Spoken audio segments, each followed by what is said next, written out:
Our final question revolves around St. Pete culture. How does your project fit in with the culture and uniqueness that makes St. Pete special? What would you say to a, quote, local like me to encourage support of your project and starting off 50+1 Sports? Oh, about a year and a half ago, about a year ago, we had a team come down from DC, and they're young, probably about 24, 25, 26 years old, and they spent 4 days going to Rays games and walking the streets of Central Avenue here in St. Pete, and they did about 300 video interviews, and a lot of the information, we actually got back, and for me, I took that information. Like I said, I've been here for a year and a half, over 100 days, coming here once a week. And I've tried to eat everywhere I could. I've tried to shop everywhere I could. And I've talked to so many business owners and just walking down the street. And I feel like I kind of understand St. Pete. St. Pete is, when I first came here, I didn't know it was that deep in the arts.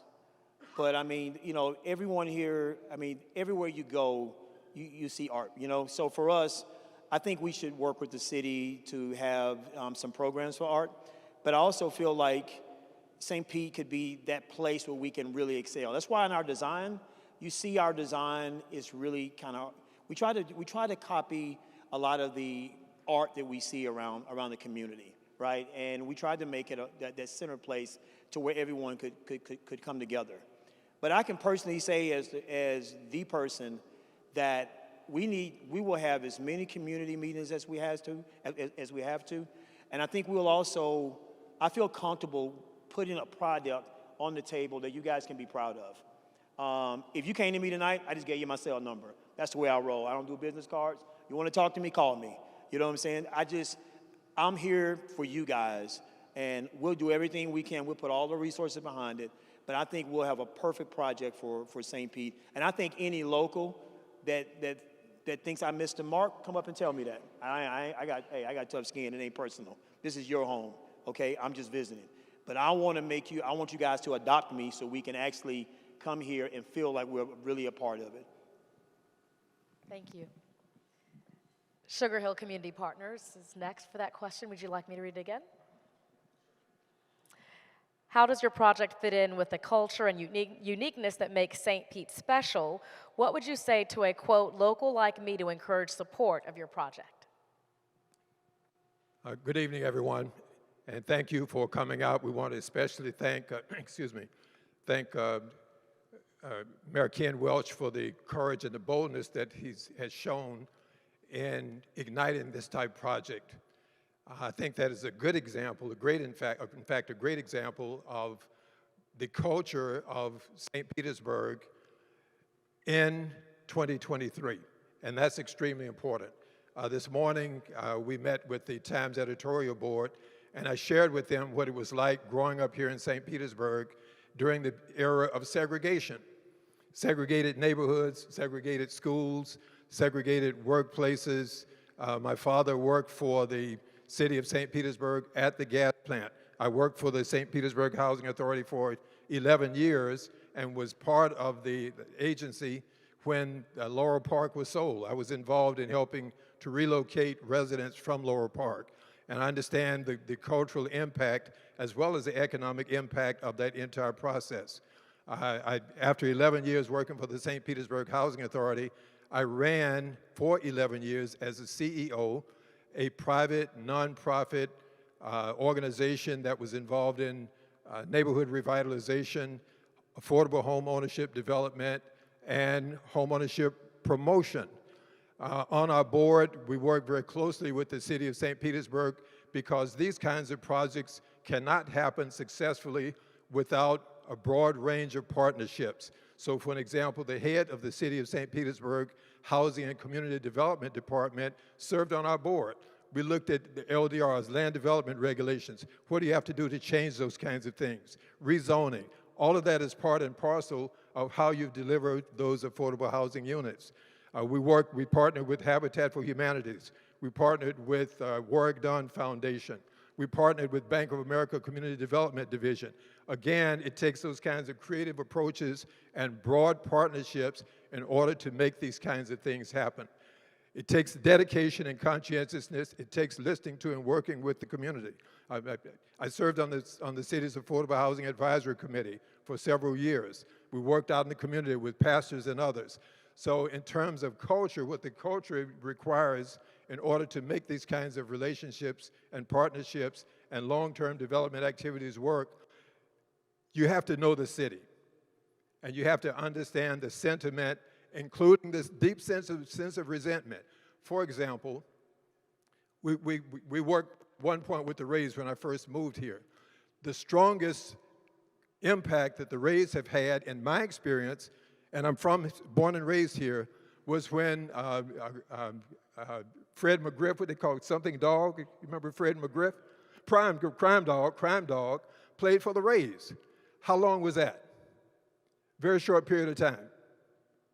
And so how is it that you expect that you're going to generate broad community support for the team, and we hope that they stay because we want them to stay. How will you generate broad community support for the team unless that team succeeds in connecting with this local community? Some of us remember what happened with the Bucks when Doug Williams left. Some of you remember that, and the sentiment and how people felt and how the support for that team fell off. So that's an important part of the underlying dynamics of the culture here in St. Petersburg. There are many things that we could go on to talk about. We're involved with attorney Tamara Felton Howard, Gypsy Gallardo, and some others in negotiating and bringing into existence the City of St. Petersburg's existing community benefits agreement. We know the intricacies and the details of that and the requirements. So the thing that I would say, first of all, this is a project that has local or municipal, but also countywide and regional impact. It has to be approached with that understanding. That's, again, part of the underlying culture in order for this project to succeed. Secondly, it will require broad creativity and partnerships, establishment of a wide range of partnerships in order to make it happen. We were working with the city and with minority contractors years ago to establish a Minority Contractors Association. You have to identify them, you have to help support them, you have to make sure that they have the mentorship opportunities. I worked to help establish Job Corps here, walking distance, 5 blocks from this site. And so we've talked about how we work to develop mentorships and other kinds of opportunities with the Job Corps. I could go on, but again, we're excited about this, we're glad to be a part of it. I personally think this is the best team, the strongest team, but whether we get it or not, we're going to work with everyone to make sure that this project succeeds for the benefit of all of us. Thank you. I want to hand it off to Bob. Thank you. Restoration Associates. Okay, so again, the question goes back to the cultural history of the gas plant district and making it recognizable at the very heart of our project. And I invite all of you to look at it. We placed an African-American cultural museum in a memorial park right on Booker Creek. And that is a critical identity of the community, and we've got a symbol for that. So that $25 to $50 million would be part of the grant that we would apply for at the federal level as part of funding of the Intermodal Center. So specifically, how are we doing this? We're tying the neighborhood back together by creating underpasses on that intermodal center that are ceremonial, that are 100 feet wide, that reconnect up the north side and the south side. We cannot pass on that opportunity to get that federal funding. It's critically important that the whole project be tied together in this fashion. So we're uniting the community, not dividing it. We're uniting it, not dividing it. The second part of it, and we haven't mentioned this, is the Marriott level development that accompanies that park-like development. 900 rooms with a Marriott qualified developer of a local origins here. So, with that comes jobs, with that comes more identity and more recognition of the neighborhood and the cohesiveness of it. And I also want to say that all of this is not going to happen unless this stadium issue is resolved and the funding identified. And this doesn't mean promises. This means where is the money going to come from? Otherwise, all these plans are put on hold once again, as they have been for the last 14 years. I want to reemphasize the fact we are not asking for taxpayers to pay any tax charges for upgrades to the 86 acres or redevelopment of it. It's tax neutral. And we've identified $600 million to make changes to that stadium, which has now become part of the, the whole picture. Now you may look at that as an extension or a Band-Aid, but it is a solution that has to be on the table. It has to be looked at as an option, and we're providing that option. St. Pete is not monolithic. When I come here, and I come here often because I have a couple of sisters who live here, and they live a little farther out toward the west, but we meet in downtown St. Pete because I'm coming over from Tampa, and I come here a lot for that reason, and there's so much here that is, to me, different and exciting to be around. The smaller businesses that have been allowed to remain in the core of the downtown, retail establishments, restaurants, the water right there, the completely redone pier, Vinoy Park, all of these things are part of St. Pete. And the green spaces and what we're trying to do in eliminating surface parking and using green transit is to tap into that, the natural beauty that's here. But at the core of this, at the heart of this, as Bill has said, is the history of what happened on this site and the neighborhood that was destroyed and the other neighborhoods that were cut off by the construction of I-175. We want that to go away. We want to turn that back. We want to open this up again and integrate that neighborhood and what it used to be in with today's St. Pete so that we have something that's welcoming to everyone. Thank you. Thank you. Our final 5-minute response, Hines Rays. Thank you, Erica. And I don't need you to repeat the question. I think I fully understand it. Yes, and yes. I understood it to be about culture and about involving young people in the process. So I would like to specifically address your question. Culture is more than just art. It's history, it's heritage. It's more than about the past. It's also about the present and the future. And if we're going to include that, then we must include young people. And I think you've heard us talk about the Youth Academy that will be at Campbell Park. I think you've heard us talk about other ways that we plan to involve young people. We see this as intergenerational, because it will go way beyond the people who are in this room today. It will go way beyond me. And so when we look at this, we see engaging the community in helping us determine how we're going to embrace and preserve the culture, history, and heritage of our community. At our descendants and former residents dinner, Candy McDonald said what was most important to her is that we do not forget about the people who lived there and about the stories that they have to tell. Those stories are important. The way we forge our future is by truly understanding our past.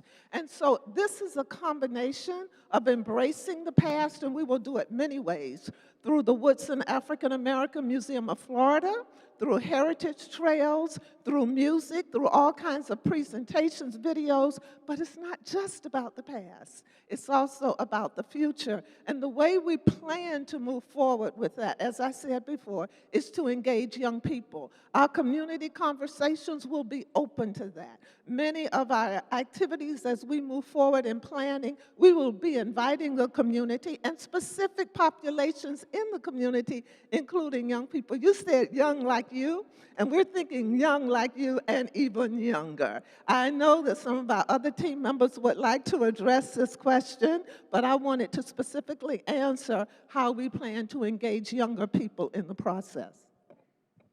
Thank you, Ms. Reese. Thank everyone for sticking around. We appreciate it. I think most of you are related to one of us at some way or another at this point, but that's great. I want to compliment Fred McGriff, the crime dog, on just getting elected to the Hall of Fame, but come back out. We've been to the postseason 3 straight years. We've got an incredible team. You got to check it out. Second World Series just a couple years ago, and we're awfully proud of that. And we're really proud of the Rays. This city is a proud, progressive city that makes space for everyone, and we're part of that. The Rays have been part of that. We were the only team in professional sports to stand up in favor of marriage equality when that issue went before the Supreme Court. And after we signed on, only 2 other teams ever joined. We were the only organization in Tampa Bay that publicly called for the removal of the Confederate monument from the steps of the Hillsborough County Courthouse. We received accolades for our Black Lives Matter statements in the wake of the George Floyd murder. We have been there. We work with Creative Pinellas to develop an artist print series, paying the artists to provide Tampa Bay Rays posters throughout our stadium. I share all this again because it is who we are. It's endemic to this team.